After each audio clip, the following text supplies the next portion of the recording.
Hi പ്രിയമുള്ള സുഹൃത്തുക്കളെ, ഇവിടെ ക്രിസ്ത്യാനികളോ ഹിന്ദുക്കളോ ഇനി മതമില്ലാത്തവരോ എന്തെങ്കിലും പറഞ്ഞാൽ ഉടനെ തന്നെ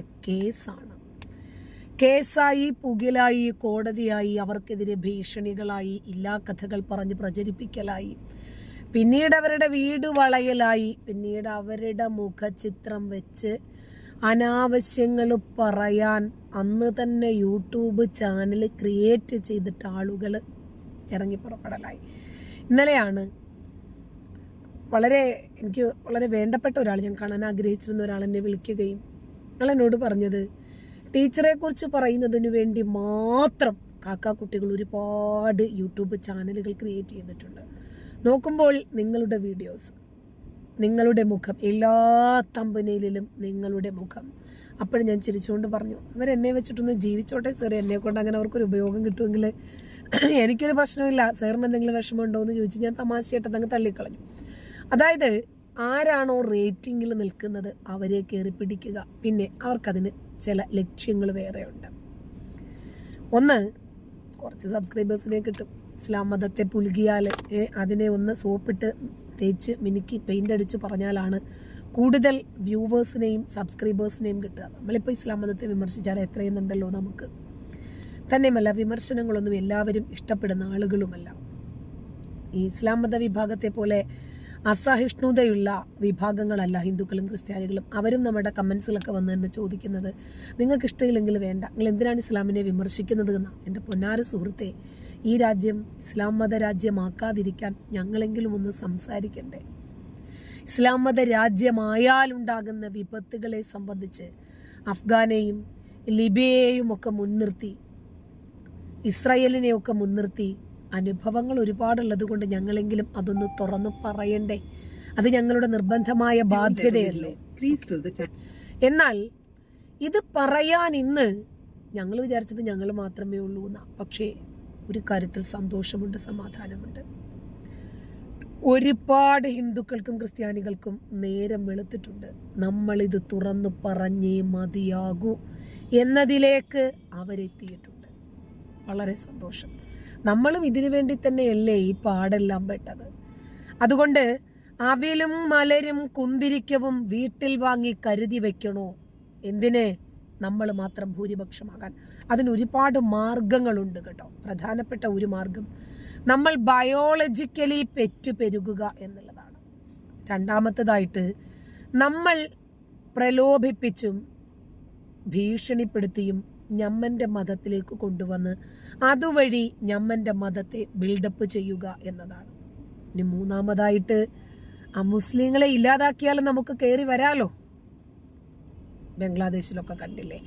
അപ്പൊ കാഫിറുകളായിട്ടുള്ള ആളുകൾ ഇനിയും ഈ നാട്ടിൽ വേണ്ട എന്ന് തീരുമാനിച്ച് അവരെ ഏതെല്ലാം രൂപത്തിൽ ഇല്ലായ്മ ചെയ്യാം.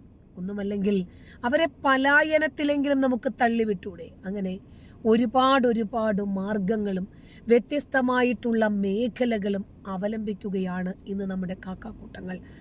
എന്തുകൊണ്ടാണ് ഇത് നിങ്ങളാരും തുറന്നു പറയാത്തത് എന്ന ചോദ്യത്തിന് വിരാമമായിട്ടുണ്ട്. അതായത് തുറന്നു പറയാൻ നമ്മുടെ TGA പോലെയുള്ള ആളുകൾ രംഗത്ത് വന്നിട്ടുണ്ട്. സന്തോഷം. വലിയ കോലാഹലം സൃഷ്ടിച്ച കൊലപാതകമായിരുന്നു പാലക്കാട്ടെ RSS നേതാവ് ശ്രീനിവാസന്റെ കൊലപാതകം. ഒന്നോ രണ്ടോ ഏറിയാൽ 3 ദിവസം കൊണ്ട് മാധ്യമങ്ങളിൽ നിന്ന് മറഞ്ഞു പോകും. പിന്നെ അതിനെന്ത് സംഭവിച്ചു എന്ന് ആരും അന്വേഷിക്കാറില്ല, അപ്ഡേറ്റ് ചെയ്യാറില്ല.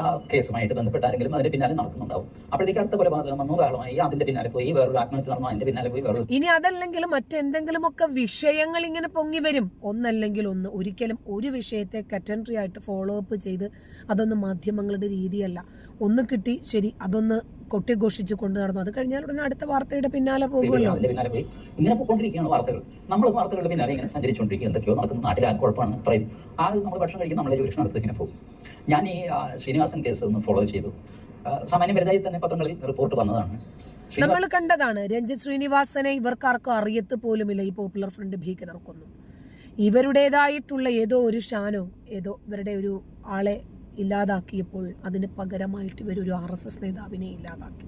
കാരണം ഖുർആൻ പറഞ്ഞ കൊലയ്ക്ക് പകരം കൊല, കണ്ണിന് പകരം കണ്ണ്, പല്ലിന് പകരം പല്ല്, ആ രീതിയാണ് ഇവരിവിടെ അവലംബിച്ചത്.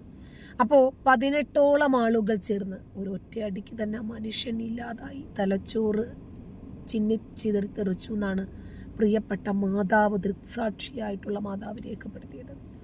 എന്നിട്ടും മറ്റു 17 പേരും പോയത് വെറുതെ ആകരുതല്ലോ. അവരൊക്കെ ഒരുപാട് ആയുധങ്ങളൊക്കെ തേച്ച് മിനുക്കി പോയതല്ലേ.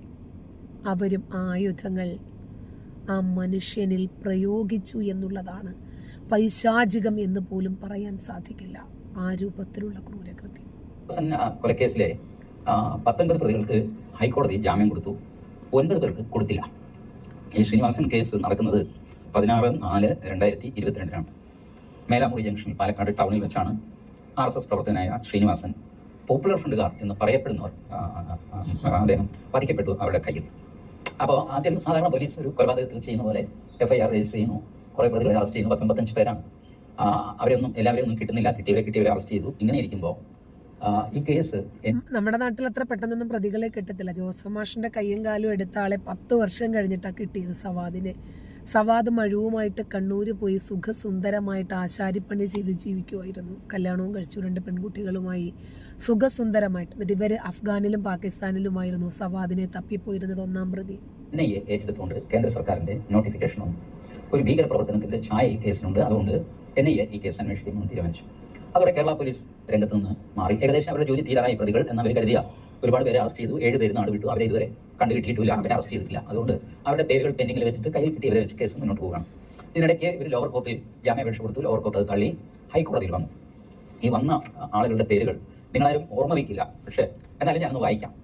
അഷ്റഫ്, സാദിഖ്, ഷിഹാസ്, അൻസാരി, മുജീബ്, നജിമുദ്ദീൻ, സൈനുദ്ദീൻ, ഉസ്മാൻ, മുഹമ്മദ് അലി, സുലൈമാൻ.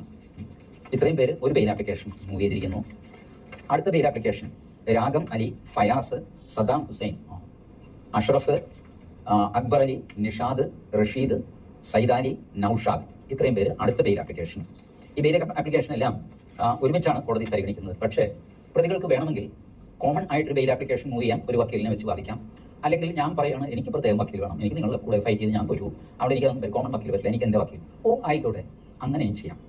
അങ്ങനെ ചെയ്ത ആളാണ് മുഹമ്മദ് മുബാറക്. 34 വയസ്സുള്ള വൈപ്പിൻകാരനാണ്, ഇടവനക്കാട് വൈപ്പിൻ. മുഹമ്മദ് മുബാറക് മാത്രം ഒരു ജാമ്യാപേക്ഷ മൂവ് ചെയ്യുന്നു.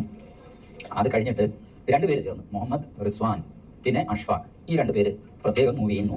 പിന്നെ 2 പേര് യഹ്യ കോയ തങ്ങൾ, അബ്ദുൾ റൌഫ്, ഇവർ 2 പേര് ചേർന്ന് പ്രത്യേകം മൂവ് ചെയ്യുന്നു. ഒരുപാട് പ്രതികളാണ്. അബ്ദുൾ സത്താർ എന്ന് പറഞ്ഞൊരു മനുഷ്യൻ ഒറ്റയ്ക്ക് ജാമ്യാപേക്ഷ മൂവ് ചെയ്യുന്നു. നോക്കിക്കോ, രഞ്ജിത്ത് ശ്രീനിവാസൻ എന്ന മനുഷ്യനെ ഇല്ലാതാക്കുന്നതിന് വേണ്ടി 55 ആളുകളാണ് ഈ കേസിനകത്ത് അകപ്പെട്ടിരിക്കുന്നത്. ഇവർ ഈ മനുഷ്യനെ വിടാതെ പിന്തുടർന്ന് ഫോളോ ചെയ്യുവാണ്. ഇദ്ദേഹത്തിന്റെ 2 പെൺമക്കളിൽ ഒരു കുട്ടി ട്യൂഷന് പോയി, ഒരു കുട്ടി വീട്ടിലുണ്ടായിരുന്നു. ഭാര്യ, അമ്മ, ഈ ഒരു മോള്. ഇവരുടെ മുന്നിലിട്ടിട്ടാണ് ഈ കൃത്യം ഇവർ ചെയ്യുന്നത്. അപ്പം ആരാണ് നാളത്തെ സൂര്യോദയം കാണാൻ ഈ ഭൂമിയിൽ ഉണ്ടാകേണ്ടത്, ആരാണ് ഉണ്ടാകാൻ പാടില്ലാത്തത്, ഇവരങ്ങ് തീരുമാനിക്കുവാണ്.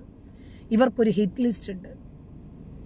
ഈ ഹിറ്റ് ലിസ്റ്റ് അനുസരിച്ചിട്ട് ഓരോരുത്തരെയും ഇല്ലാതാക്കുന്നതിനുള്ള ഹിറ്റ് സ്ക്വാഡ് വേറെയുമുണ്ട്. ഇത്രയധികം പ്രതികൾ ഉണ്ടായിട്ട് എത്ര പേരാണ് ശിക്ഷിക്കപ്പെട്ടത് എന്നതൊരു ചോദ്യമാണ്. വീണ്ടും അബ്ദുൾ കബീർ എന്ന് പറഞ്ഞ ആള് വേറെ ജാമ്യാപേക്ഷ മൂവ് ചെയ്യുന്നു. ഇത്രയും പേരാണ് ഈ കേസിൽ ജാമ്യത്തിന് വേണ്ടി അപേക്ഷ.